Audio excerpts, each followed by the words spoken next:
आप सभी को मेरा नमस्कार। मैं हूं नन्हे पहलवान और आप देख रहे हैं हमारा यूट्यूब चैनल बाबा की खरी खोटी। मेरे साथ मौजूद है बाबा रामदास जी। बाबा जी, दिनेश फोगाट ने एक बार अहंकार में आके कह दिया था कि अगर सरकार मुझे कोई सम्मान राशि देगी तो वह सरकार के मुंह पे मार दूंगी। अब उसी इनामी राशि के लिए 4 करोड़ रुपयों के लिए दिनेश फोगाट विधानसभा में गिड़गिड़ा रही हैं और नायब सिंह सैनी ने उनको वो पैसा देने का ऑफर भी दे दिया है। जरा इस पे आपका ओपनिंग रिमार्क को, फिर अगली बात करूंगा आपसे। सबसे पहली बात तो ये वही विनेश फोगाट और इनका गिरोह है जो कि अपने मेडल और अपने अवार्ड गंगा जी में बहाने गया था। जी, ये वही विनेश फोगाट का गिरोह है जो अपनी पद्मश्री पीएम आवास के सामने फुटपाथ पर रख के चला आया था। जी, और ये वही विनेश फोगाट का गिरोह है जो सरकार के सामने गिड़गिड़ा रहा है कि आपने वादा किया था हमें पैसे देंगे, हमें पैसे नहीं दिए। ये वही लोग हैं ना जो कल तक गंगा जी में अपने मेडल बहा रहे थे। तो एक तो पहली बात तो जब इसका मेडल नहीं आया था तो मैंने कहा था ये ईश्वरीय न्याय है। एक झूठे फरेबी फ्रॉड, अपने प्रोफेशन से अपने लोगों से दगा करने वाले धोखेबाज है ना, गद्दार लोगों के साथ ईश्वर ने न्याय किया। बहुत से होते हैं जो पहली कुश्ती बाहर के हार हो जाते हैं, कोई गम नहीं होता। यहां तो जो सबसे तगड़ी पहलवान थी उसे हरा के सेमीफाइनल जिता के फाइनल में पहुंचा के मेडल खोस लिया भगवान ने। इसे कहते हैं पोडियम पे चढ़ा के उतार लिया। तो ये तो था ईश्वरीय न्याय। इस पर मैं बहुत सारी वीडियो पहले बना चुका हूं। और ये जो इन्होंने पाप कर्म किए थे ना, कुश्ती के प्रति जो गद्दारी की थी, ये बजरंग बली ने, हनुमान जी का ये न्याय था कि नो, तुम कुश्ती के गद्दार हो, कुश्ती तुम्हें अब कुछ नहीं देगी। इसलिए ये ओलंपिक से बैरंग लौट के आएगी। एक तो ये पॉइंट नोट करने वाला है। फिर आज तक तुम्हें जो ईश्वर ने दिया वो कुश्ती ने दिया, कुश्ती के थ्रू दिया ईश्वर ने। तुम वही मेडल गंगा जी में बहाने गए थे ना, भगवान ने कहा था ठीक है आज के बाद मेडल ही कौन दूं। उसके बाद इनका कोई मेडल नहीं आया। आपने ध्यान दिया इस चीज का? जब ये अपने मेडलों के साथ गद्दारी करने लगे, अपने मेडलों को राजनीति का टूल बनाने लगे, तो भगवान ने कहा मेडल नहीं कौन दे। तो जी, अब ये बिना मेडल, अभी योगेश्वर दत्त पहलवान जी ने बहुत अच्छा एक बयान दिया है कि अब विनेश फोगाट बिना मेडल जीते भी मेडल के बराबर पर्क्स इनाम मांग रही है। भाई बात बताओ ना, किस हक से 4 करोड़ रुपए मांग रही है विनेश? आप बताइए जरा, किस हक बस से? कि उस वक्त नायब सिंह सैनी साहब ने कह दिया था कि हम इसको सिल्वर मेडल के बराबर का सम्मान राशि और सारे पद और जो भी बनता है सिल्वर का वो देंगे। जी, नहीं, वो तो नायब सिंह सैनी ने कह दिया, फिर उनकी कैबिनेट ने वो प्रस्ताव पास नहीं किया। आखिर नायब सिंह सैनी की सरकार जब थी चुनाव से पहले, तो नायब सिंह सैनी बाकी सबको तो दे गए, इसको क्यों नहीं दिया था? अब मैं सवाल जनता को बता दूं, मैं ये ऐसे ही अपनी मर्जी से कोई नहीं दे देता है। बाकायदा कैबिनेट में प्रस्ताव पास होता है, कैबिनेट अप्रूव करती है, मंत्रिमंडल का जो पूरी बैठक होती है उसमें अप्रूवल होता है, तब जाके कोई इस प्रकार का पॉलिसी डिसीजन है। तो मनु भाकर वो नीरज चोपड़ा इत्यादि और जितने भी मेडलिस्ट थे और जितने पार्टिसिपेंट्स को भी थे ना 25-25 लाख रुपए, उन सबको कैबिनेट ने प्रस्ताव पास कर दिया और अपनी कलम से दे गए। इसको नहीं दिया, क्यों? क्योंकि कैबिनेट ने नामंजूर कर दिया था। तो अब ये जो है एकदम बच्चे की तरह रोने लग गई विधानसभा में, आपने वादा किया था, मैं वादा याद दिला रही हूं। तो बात यह ना कि तुम किस मुंह से मांग रही हो, और ये सैनी सरकार एक गलत प्रेसिडेंस, गलत परंपरा सेट कर रही है।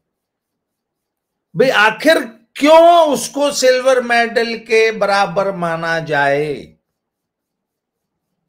क्यों, किस आधार पे माना जाए? कल को कोई और बच्चा भी जाएगा ओलंपिक में, खाली हाथ बैरंग लौट के आएगा और मांगेगा कि जी मेरे को तो सिल्वर मेडल के बराबर माना जाए। और सिल्वर क्यों माना जाए? गोल्ड के बराबर माना जाए। सिल्वर पे क्यों? वो 5 करोड़ मांगेगा, हर बच्चा मांगेगा। तो आप कैसे जस्टिफाई करेंगे? जी म्यूट है आप, म्यूट हैं। आपकी आवाज नहीं आ रही। हेलो, अब आ रही है? हाँ अब आ रही है।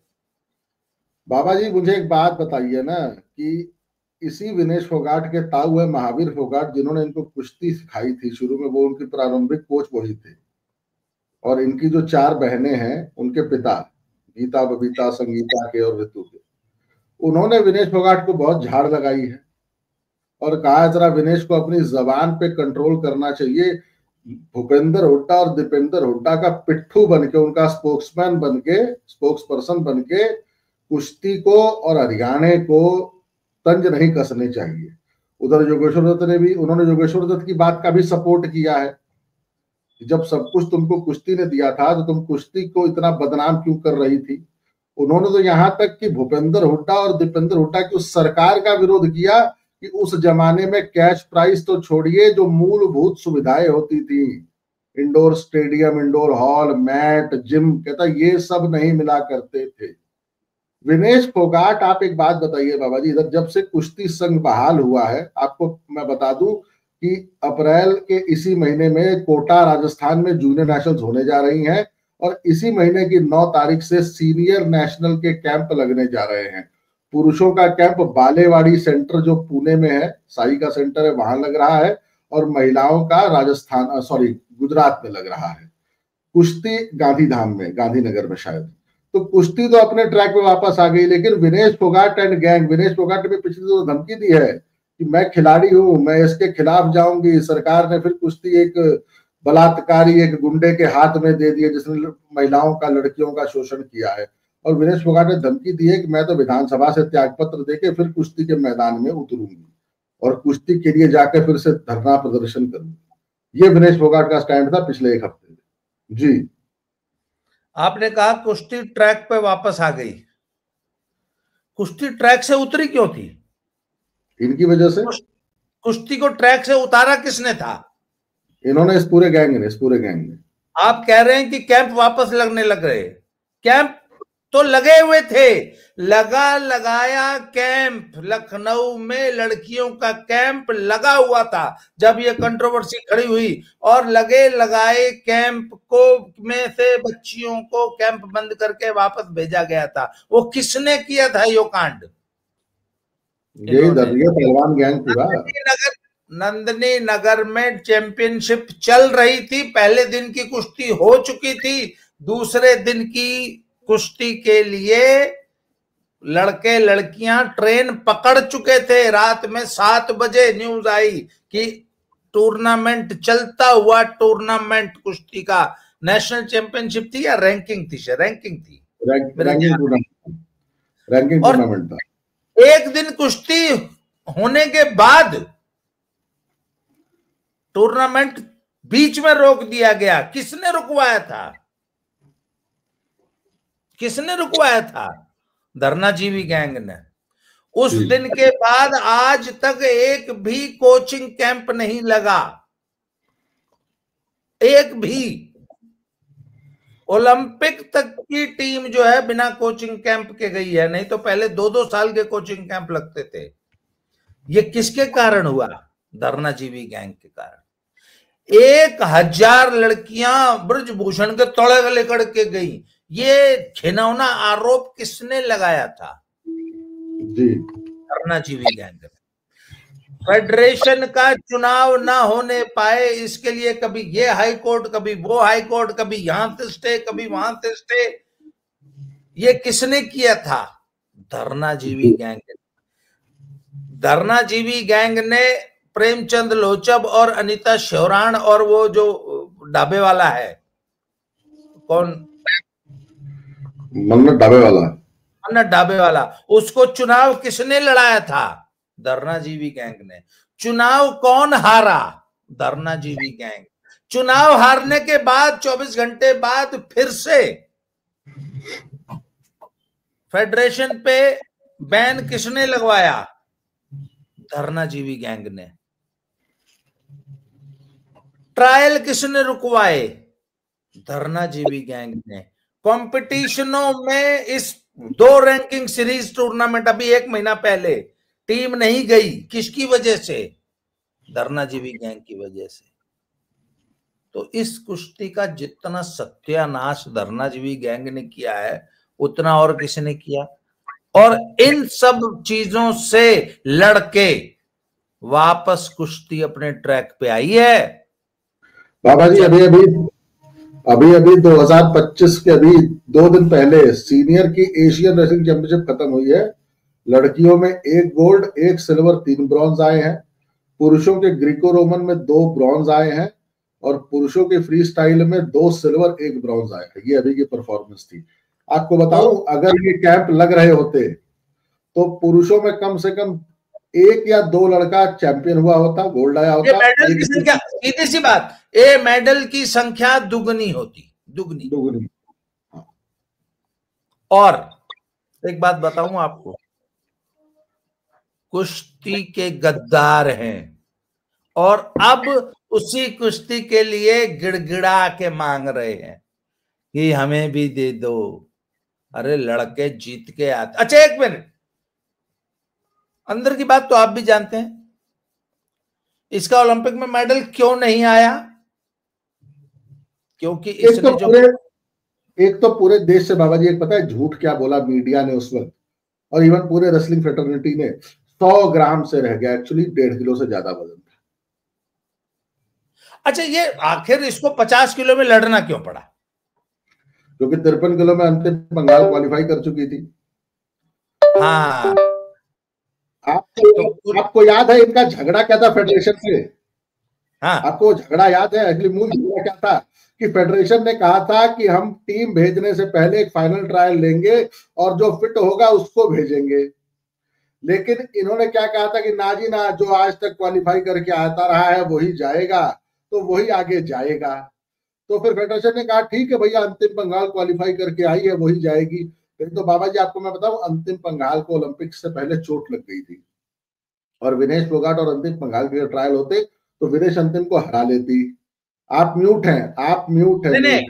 मैं एक बात जानता हूं, अगर इसने ये गंद नहीं घोला होता, अगर इसने फेडरेशन से ये लड़ाई मोल नहीं ली होती, अगर इसने पूरी कुश्ती को बदनाम नहीं किया होता, तो फेडरेशन के पास ये विशेषाधिकार था कि वो विनेश फोगाट की और अंतिम पंघाल की ट्रायल दोबारा करा सकती थी।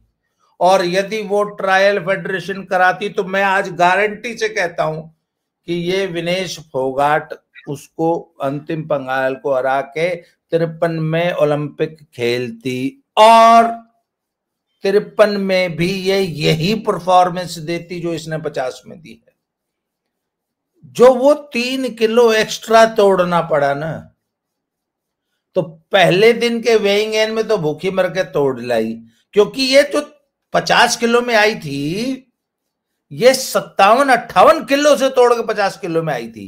तो 58-57 किलो से तोड़ के 50 में जाना मुश्किल होता है, 53 में आसान होता। 53 ये वजन ले आती। तो मैंने कहा ना, बजरंग बली ने यहां भी न्याय किया उसके साथ कि जब आप अपने धर्म, कुश्ती तो हमारा धर्म है ना, आप बताइए नन्हे पहलवान, कुश्ती हमारा धर्म है, और अगर आप अपने धर्म से गद्दारी करोगे तो ईश्वर आपके साथ न्याय करेगा। और आज ये उसी कुश्ती के सामने, ये सैनी, ये नायब सिंह सैनी के सामने नहीं गड़गड़ा रही है, ये उस कुश्ती के सामने गड़गड़ा रही है, अरे हमने भी कुछ दे दो। तो ये ईश्वरी न्याय इसके साथ हो रहा है, ये मैं आज जनता को बताना चाहता हूं। आज समय कम है, इसलिए आज का वीडियो हम यहीं समाप्त करेंगे। नन्हे पहलवान, आपने सुबह सुबह समय दिया, इसके लिए बहुत बहुत धन्यवाद। जय श्री राम। जय जय श्री राम।